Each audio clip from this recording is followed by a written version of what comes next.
अस्सलाम वालेकुम नाज़रीन, मैं मोहम्मद बशीर अहमद BA उर्दू न्यूज़ के इलाक़ाई ख़बरों में आपका खैर मक़दम है। मरकज़ी हुकूमत के मुखालिफ किसान और मुखालिफ अवाम पॉलिसी पर अमल पैरा। मरकज़ी हुकूमत पर दबाव का रियासती हुकूमत से CPI का मुतालबा।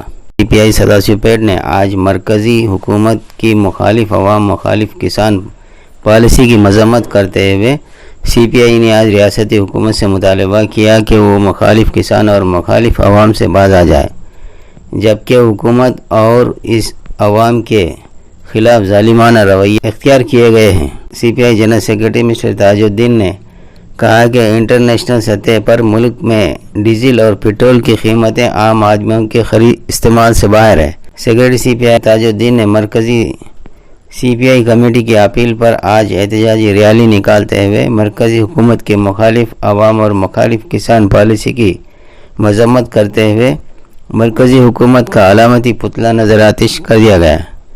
महिला विंग की मिस सुशीला ने अवाम की भूखमरी की सूरत हाल पर अपनी इज़हार तशवीश जाहिर की। देखते रहिए अगली खबरों के लिए BA उर्दू न्यूज़। మా కేంద్ర కమిటీ ఇచ్చిన పిలుపు మేరకు పెంచిన డీజిల్ పెట్రోల్ ధరలను తగ్గించాలని CPI సదాశివపేట ఆధ్వర్యంలో మోదీ దిష్టి బొమ్మను దగ్గర చేయడం జరిగింది. అయితే మోదీ గద్దెనెక్క ముందు నేను కూడా కేంద్రంలో అధికారం చేపడితే దేశ ప్రజలందరికీ అచ్చదిన్ ఆయంగి అని చెప్పిండు. అచ్చదిన్ అంటే అందరికీ మంచి రోజులు వస్తాయని చెప్పిండు. సంవత్సరానికి 2 కోట్ల ఉద్యోగాలు కల్పిస్తానని చెప్పిండు. నేను వస్తే ఈ దేశంలో రైతు కన్నీరు పెట్టొద్దు, రైతు కన్నీరు పెట్టని దేశం నాకు కావాలని చెప్పి అన్నాడు. సుస్థిర పాలన అని చెప్పిండు. ఇంకోటి ప్రతి పేదవాడి ఖాతాలో 15 లక్షల రూపాయలు ఇస్తామని చెప్పిండు. ఇప్పుడు దాదాపు మోదీ పాలించి 7 సంవత్సరాలు అవుతుంది. ఇందులో చెప్పిన ఏ ఒక్క హామీ కూడా అమలు కావట్లేదు.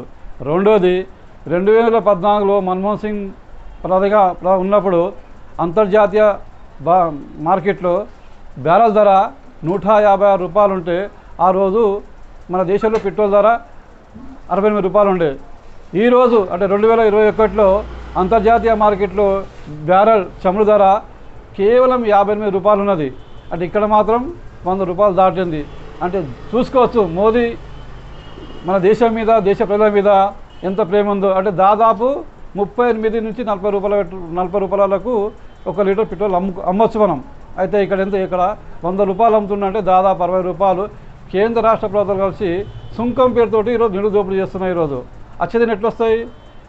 మొన్నటికి అంటే ఈ 2 నెలల కాలంలో దాదాపు 15 సార్లు రోజు రేటు పెట్రోల్ డీజిల్ రోజు పెరగాలి. అంటే మొన్నటి దాకా ఉన్న పప్పు దినుసుల రేట్లు అమాంతంగా పెరిగిపోయినాయి. అంటే పేద మధ్యతరగతి ప్రజలకు అచ్చదిన కాదు కదా, చాలా బురదిన్, అంటే చాలా కష్ట రోజు, చాలా చీకటి రోజులు అని చెప్పవచ్చు. గతంలో మేము అవినీతి నిర్మూలిస్తాం, గత ప్రభుత్వాలు మేము మంచిగా పాలిస్తామని చెప్పేసి ఏదో గంటపాలు చెప్పిన మోదీ ఈరోజు అన్ని విధాలుగా దేశాన్ని ఆర్థిక మొత్తం అప్పులు నెట్టిండు. రెండోది చెప్పిన ఏ ఒక్క హామీ కూడా నెరవేర్చలేదని చెప్పేసి ఈరోజు CPIగా వాళ్ళు విమర్శిస్తున్నాం. అయితే ఇప్పటికైనా గతంలో ఎన్నో లేని విధంగా పెంచిన పెట్రోల్ డీజిల్ ధరలను తగ్గించాలని లేని పక్షంలో వామపక్షాలన్నీ కలిసి రాబోయే కాలంలో మోదీ ప్రభుత్వానికి వ్యతిరేకంగా పెద్ద ఎత్తున నిరసన తెలియజేసి మోదీని గద్దె తీస్తామని చెప్పి హెచ్చరిస్తున్నాం. ఈరోజు కేంద్రం ఇచ్చిన పిలుపు మేరకు మరియు ముడి సరుకులు చమురు ధరలు చాలా విపరీతంగా పెరిగిపోతున్నాయి. సామాన్య ప్రజలు పనులు లేక ఉపాసాలు ఉంటున్నారు. ఇప్పుడు నీ డీజిల్ ధరలు చూసుకోవాలన్నా లేకపోతే వాళ్ళు ఉపాసాలు కడుపు నిండే చూసుకోవాలన్నా నువ్వు ఇచ్చిన మాట ఏంది? నువ్వు గెలవకముందు ఇచ్చిన మాట ఏంది? గెలిచిన తర్వాత చేసే పనేమది? ఇప్పుడు మన దేశం మీద ఉన్నటువంటి గౌరవం నీకు ఎంత ఉన్నది?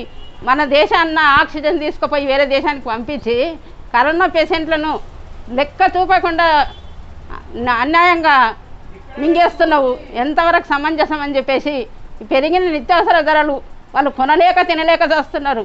అసలు ఇప్పుడు ఈ కరోనాకు ఇమ్యూనిటీ పవర్ పెరగాలని చెప్పేసి వైద్యులు డాక్టర్లు చెప్తుంటే వాళ్ళు ఏం కొనలేకపోతున్నారు. కాబట్టి ఇప్పటికైనా వ్యవసాయదారులు పండించిన పంటకు గిట్టుబాటు ధరలు లేక వాళ్ళు తడిసిన ధాన్యాన్ని రోజు సేవ చేస్తూ వాళ్ళకు ఖాళీ మట్టి మిగులుతుంది. కాబట్టి ఇప్పటికైనా మద్దతు ధర ప్రకటించి అన్ని విధాల సహకారం చేయాలని చెప్పేసి మేము సిపిఐగా డిమాండ్ చేస్తున్నాము. లేకపోతే పెద్ద ఎత్తున ఆందోళనకు దిగుతామని చెప్పేసి